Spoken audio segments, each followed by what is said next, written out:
안녕하세요. 저는 올해 40대 초반이 된 한 남자의 아내입니다.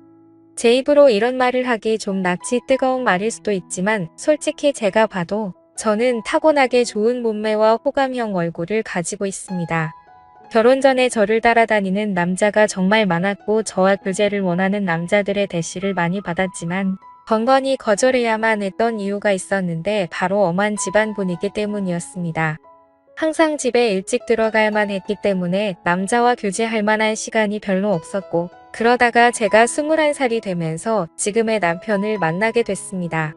처음에 이 남자를 만났을 때는 제가 연애를 하고 있다는 사실을 집안에는 비밀로 했고 어느 순간 결혼할 때가 되어서는 집안의 엄청난 반대에도 불구하고 제가 너무나도 사랑하는 사람이기에 결혼을 하게 되었습니다. 남편은 저보다 7살이 많았고 저의 첫 남자이고 부부 생활에도 아무런 문제가 없어요. 그러나 문제는 결혼을 너무 일찍 했기 때문에 저는 아직 어리고 하고 싶은 것도 많고 욕구도 많았습니다. 특히나 밖에 나가서 친구들과 만나다 보면 제가 결혼했다는 걸 상상도 하지 못하고 저에게 다가오는 남자들이 정말 많았습니다. 연락처를 좀 가르쳐 달라거나 같이 술을 마시러 가는 게 어떠냐는 말이었죠. 처음에는 그런 게 신기해서 즐기기만 했는데 어느 순간부터 그런 게 너무 많아지니까 거부감이 들었습니다. 제가 일찍 결혼을 해서 당시에만 하더라도 결혼한 친구가 주변에 한 명도 없었습니다. 그러다 보니 친구들이 나이트에 가서 놀았던 이야기를 한다거나 남자친구와 만나고 헤어지는 이야기를 들으면 부럽기도 하고 저도 처음에 남편을 만났을 때의 그런 설레임을 다시 한번 가지고 싶다는 생각을 하기도 했습니다. 그러다가 정말 제 인생에서 큰 사건이 하나 터지게 됐습니다. 3년간 남편만 보고 살았던 저에게 한 번의 외도로 인해 저의 인생이 180도 달라지게 됐습니다. 정말 의도적으로 바람을 피운 것은 아닙니다. 저는 실수라고 말하고 싶지만 어느 순간에는 저도 제 자신을 주체하지 못하고 있더라고요. 제가 20대 초반이었을 때 그때까지만 해도 저는 다른 남자를 만난다는 것은 범죄라고 생각했고 인간으로서 쓰레기 같은 행동이라고 생각했습니다. 그날도 여느 때와 다름없이 퇴근하는 남편을 위해 요리를 하고 있었어요. 현관문 열리는 소리에 남편을 맞이하러 달려나가니 울상을 짚고 들어와 한숨을 쉬는 남편에게 놀라서 물어봤습니다. 자기야, 무슨 일 있어? 아, 속상해. 오늘 휴대폰을 잃어버렸지. 뭐야?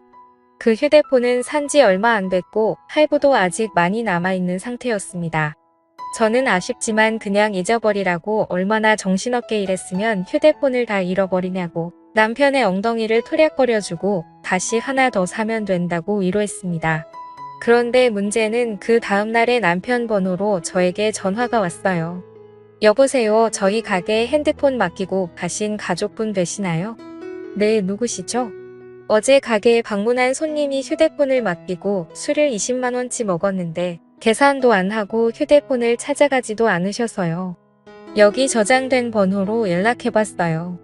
저는 처음에 그 말을 듣고 남편을 의심했지만 그럴 리가 없다고 생각했기 때문에 알아보니까 누군가 휴대폰을 주워서 가게에 맡기고 외상으로 술을 먹은 것이었습니다. 가게 주인은 휴대폰을 찾아가려면 술값을 가지고 술집으로 오라는 말을 했습니다. 돈은 아깝지만 그래도 남편이 알면 좋아할 거라는 생각으로 약속한 시간에 맞춰 택시를 타고 술집을 찾아갔습니다. 그때 시간이 오후 5시 정도였는데 제가 갔을 때 그곳은 이제 막 가게를 오픈하고 있었어요. 문 앞에 주인으로 보이는 젊은 남자가 있었습니다. 휴대폰 찾으러 왔다고 말하자 가게에 있다며 지하 2층인 술집으로 저를 데리고 갔습니다. 휴대폰을 확인하자 남편 것이 맞았는데 20만원을 주기에는 너무 아까웠습니다. 솔직히 저희 남편이 잘못한 게 아니고 이걸로 술 먹은 다른 남자가 잘못한 건데 왜 그 돈을 제가 물어줘야 되나 싶더라고요. 그러다 문득 그 남자의 외모를 살펴봤습니다. 머리카락은 굉장히 길었고 통이 큰 바지를 입었으며 자기 사이즈보다 적어도 몇 개는 더 커 보이는 와이셔츠를 입어서 그런지 꼭 무슨 힙합하는 청년처럼 생겼더라고요. 걷는 걸음걸이도 껄렁하고 팔에는 문신이 보였는데 깔끔한 정장만 입고 다니는 제 남편과는 정반대의 자유로운 느낌이 많이 풍기는 오빠였습니다. 생긴 것만 보면 제가 좋아하는 얼굴상으로 제법 잘생겼지만 옷 입는 게 영 마음에 들지 않았습니다. 저도 제가 왜 그랬는지 모르지만 갑자기 그 남자에게 한 가지 제안을 하게 되었습니다.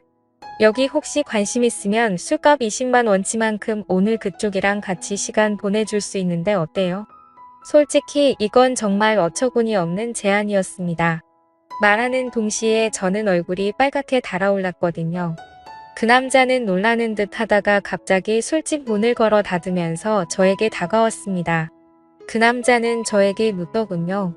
그 말 진심이에요. 정말 하고 싶어요. 저는 20만 원이라는 금액이 아까운 것도 아까운 것이지만 그 남자에 대한 호기심이 더 컸던 것 같습니다. 그래서 그냥 한 번쯤 해보는 건 어떨까 하는 생각이 들었던 것이죠. 저는 다시 한 번 말했습니다. 진심이에요. 대신에 오늘 일은 확실하게 비밀로 해줘야 해요. 그리고 오늘 딱 한 번만이에요.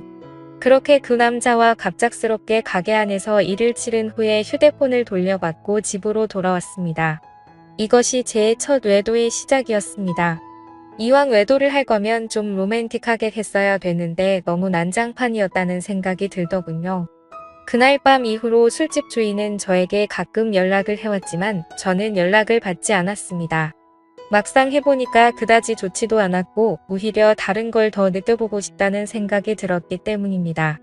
그 뒤로 저는 남편 외에 다른 남자를 만나는 것에 대해 호기심이 생겼어요. 많은 사람을 만났다가는 남편이 알게 될까봐 걱정이 되었고 집에만 있는 저로서는 다른 남자를 접할 기회가 쉽지 않았습니다. 그러다 생각지도 않았던 사람과의 일이 벌어지고 말았습니다. 여름방학이라고 대학생이었던 남편의 동생이 서울 구경을 하고 싶다며 저희 집에 놀러오게 된 적이 있는데 워낙에 나이 차이도 얼마 안 나고 저도 대입시험을 본 지가 엊그제 같아서 이런저런 얘기하면서 친해졌습니다. 그리고 넉살이 좋은 도련님은 형수라고 하며 저를 잘 따랐습니다. 도련님 입장에서는 나이 차이가 얼마 안 나니까 제가 불편할 수도 있었는데 별로 개의치 않고 행동하는 걸 보고 좋다고 생각했습니다. 그러다 하루는 도련님이 놀러 나갔다가 비가 무척 내려서 집에 일찍 온 날이었습니다. 남편은 출근한 상태였고 우산을 미처 준비하지 못한 터라 비를 흠뻑 맞고 집에 들어온 도련님에게 갈아입을 옷을 가져다 주며 씻으라고 하고 과일을 깎았습니다. 거실에서 단둘이 과일을 먹으면서 이런저런 이야기를 나누었고 그날따라 제가 눈을 마주치면 도련님은 어색한 듯 피했는데 그 묘한 느낌이 아직도 생각이 나네요. 그 어색한 기운을 깨고 싶어서 머리에서 생각한 대로 질문을 던졌어요. 도련님 애인 있어요? 지금은 없는데 형수님 같은 예쁜 여자 있으면 당장 애인하고 싶죠. 소개해 주실래요? 오, 그럼 나 같은 여자 있으면 결혼도 할 거예요. 당연히 당장 하죠. 한치의 고민도 없이 당연하다고 말하는 도련님을 보며 이상한 충동이 일어났습니다. 저는 그런 도련님의 손을 덥석 잡아버렸고 문을 쳐다보며 물었습니다. 이렇게 하니까 설레이기도 해요. 한참 정적이 흐르고 얼어있던 도련님은 마주잡은 손에 슬쩍 깍지를 끼더라고요.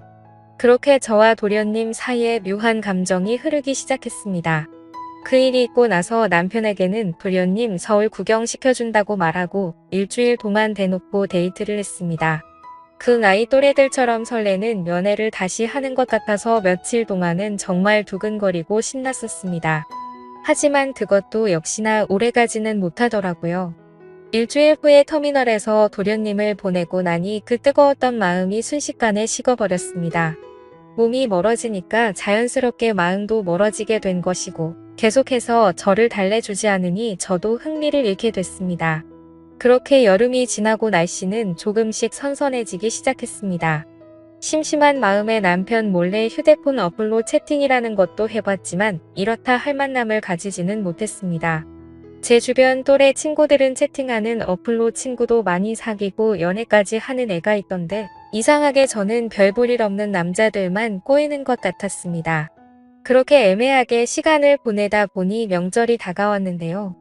저희 시댁은 춘천 쪽에 있었는데 연휴 전날부터 가서 신나게 명절 음식하고 설거지하고 집안에 하나밖에 없는 며느리라 몸이 부서지도록 일을 했어요. 언제까지 며느리가 이렇게 일해야 되는 거냐고 투덜거리긴 했지만 워낙에 나이 차이가 많이 나니까 대들지도 못하겠더라고요.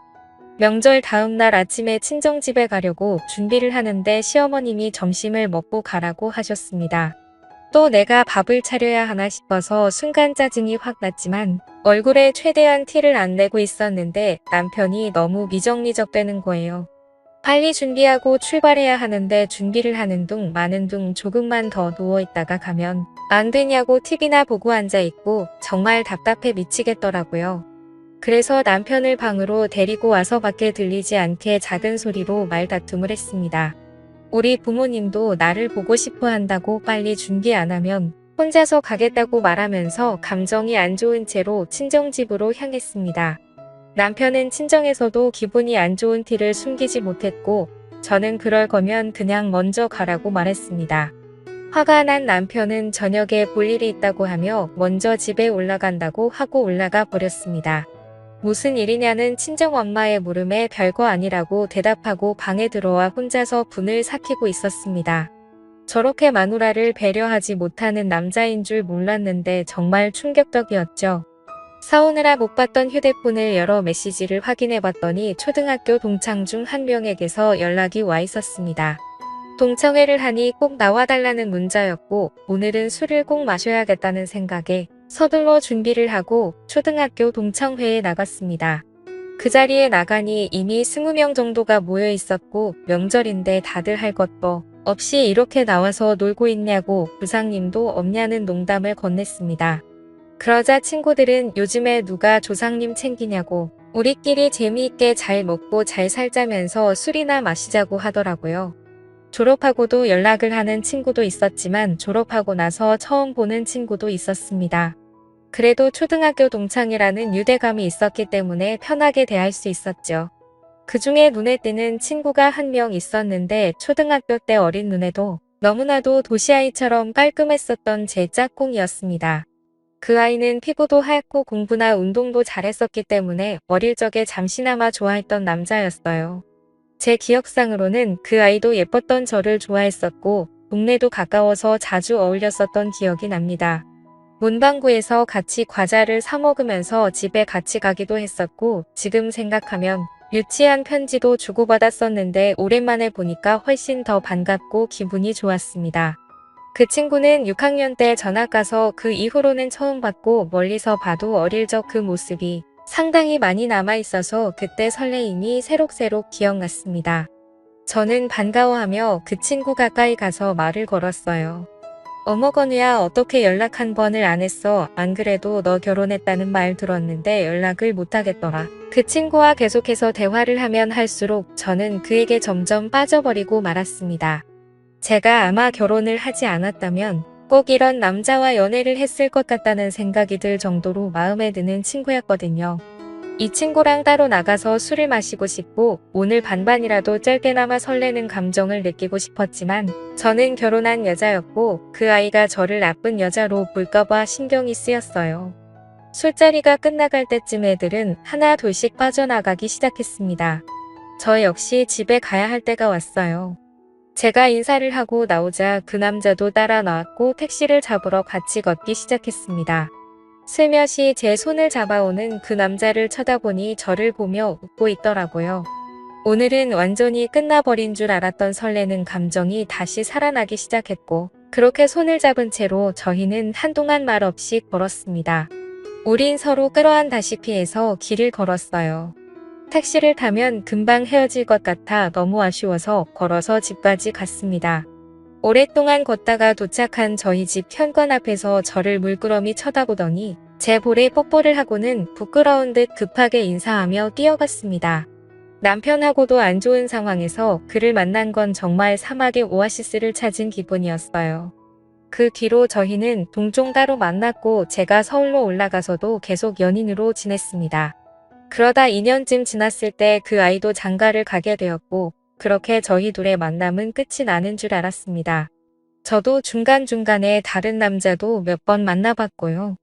하지만 정말 사랑이라 느낀 건 그 남자가 유일했던 것 같습니다. 저희는 결국 재회를 했고 40이 넘는 지금까지도 몰래 사랑을 하면서 만나고 있습니다. 저의 두 번째 서방님이고 이제 더 이상의 다른 사랑은 원치 않고 두 남자만 바라보며 살아보려 합니다. 너무 어린 나이에 결혼을 한 게 문제인 걸까요? 저도 가끔씩 제가 왜 이러는지 모르겠지만 도저히 빠져나올 수가 없습니다. 솔직히 말하면 왜 빠져나와야 하는지 잘 모르겠습니다. 이렇게 어리고 아름다운 나이에 기억에 남는 연애도 못 해보고 결혼해서 답답하게 살다가 갈 바에는 이렇게 사랑을 즐기며 사는 게 더 남는 장사가 아니냐는 생각이 듭니다. 둘 중에 어떤 남자를 선택하고 싶지는 않아요. 상처 주는 여자가 되기는 싫거든요. 그냥 이렇게 두 남자를 바라보면서 사는 것도 충분히 가능해서 이렇게 살아가려고 하는데 무슨 큰 문제라도 되는 건 아니겠죠. 제 마음속에는 방이 두 개이기 때문입니다. 지금까지 읽어주신 모든 분들 감사합니다. 구독과 좋아요 알림 설정 눌러주시고 재밌는 사연 또 들으러 와주세요. 그럼 모두들 행복한 하루 보내세요.